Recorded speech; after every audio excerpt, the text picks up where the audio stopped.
अस्सलाम वालेकुम दोस्तों, मुझो नालो है कमर ज़मान हमरानी ऐं तव्हां ॾिसी रहिया आहियो HTV हमरानी TV यूट्यूब चैनल।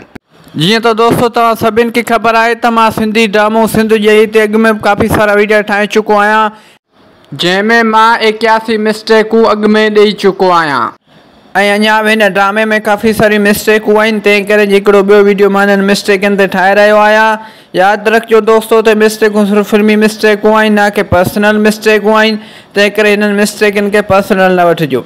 ऐं उन खां अलावा जेके बि दोस्त हाल ताईं मुंहिंजे हिन चैनल ते नवां पिया अचनि उनखे मुंहिंजी गुज़ारिश आहे त मुंहिंजे हिन चैनल खे सब्सक्राइब करे ऐं बेल जे आइकन खे ज़रूरु दॿाए छॾिजो ताकि हिन क़िस्म जा वधीक वीडियो तव्हांखे बर वक़्तु मिलंदा रहनि।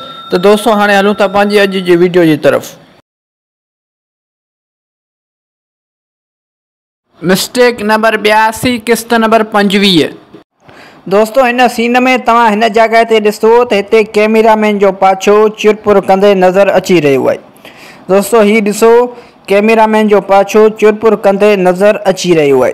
दोस्तों ही बि हिकु वॾी मिस्टेक आहे इन ड्रामे में। मिस्टेक नंबर 83 किस्त नंबर 25। दोस्तों हिन सीन में तव्हां हिन जॻह ते ॾिसो त हिते क्लियर माइक मैन नज़र अची रहियो आहे। दोस्तों ही ॾिसो क्लियर माइक मैन जो चेहरो नज़र अची रहियो आहे। दोस्तों हिन खां वधीक मिस्टेक हिन ड्रामे में थी नथी सघे। दोस्तों हेॾी वॾी मिस्टेक हिन ड्रामे में हिननि खां कीअं थी। दोस्तों उमेद थो कयां त हीअ मिस्टेक तव्हांखे सम्झ में अची वई हूंदी। दोस्तों हिन मिस्टेक जे बारे में पंहिंजी क़ीमती राय मूंखे कमेंट सेक्शन में ज़रूरु ॿुधाइजो। मिस्टेक नंबर 84 किस्त नंबर 25। दोस्तों हिन सीन में तव्हां हिन खट जे पावे ते गौर करियो त हिन खट जे पावे ते माइक जो पाछो मुसलसल चुरपुर कंदे नज़र अचे थो।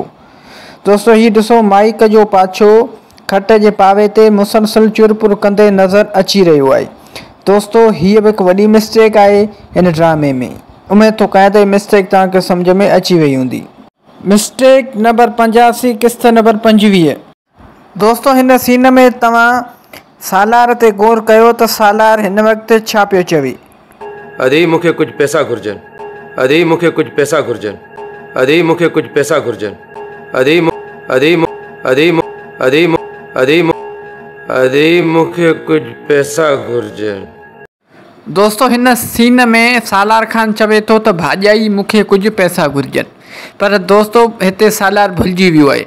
दरअसल दोस्तों हीअ हिते सालार जी भेण आहे, पर सालार भुलिजी पंहिंजी भेण खे भाॼाई चई वियो। जीअं त तव्हां दोस्तों ॿुधो त सालार खान चयो भाॼाई मूंखे कुझु पैसा घुर्जनि। त दोस्तों हीअ बि हिकु वॾी मिस्टेक आहे। सालार खान भुलिजी पंहिंजी भेण खे भाॼाई चई वियो। दोस्तों दरअसल इहा मिस्टेक डायरेक्टर जी बि आहे, एडिटर जी बि आहे। उन्हनि इहो अल्फाज़ चेक कोन कयो। उन खां अलावा राइटर शायदि हिन खे सही लिखियो हुजे। दोस्तों तव्हां मूंखे कमेंट सेक्शन ज़रूरु ॿुधाइजो त हीअ मिस्टेक कंहिंजी थी सघे, डायरेक्टर जी, एडिटर जी या हिन एक्टर जी। मिस्टेक नंबर 86 किस्त नंबर 25। दोस्तों हिन सीन में तव्हां हिन जॻह ते गौर कयो त हिते तव्हांखे हिन ड्रामा मेकिंग जी टीम मां कंहिंजो पाछो चुरपुर कंदे नज़र ईंदो। हीअ ॾिसो दोस्तों, हीअ ड्रामा मेकिंग जी टीम मां कंहिंजो पाछो चुरपुर कंदे नज़र अची रहियो आहे। दोस्तों पोइ इहो को ॿियो एक्टर थी सघे थो, या माइक मैन थी सघे थो, या डायरेक्टर थी सघे थो, छो त दोस्तों कैमरामैन साम्हूं जे तरफ़ खां सीन रिकॉर्ड करे रहियो आहे। दोस्तों ही परछाई या पाछो तव्हांखे कंहिंजो थो लॻे, मूंखे कमेंट सेक्शन में ज़रूरु ॿुधाइजो।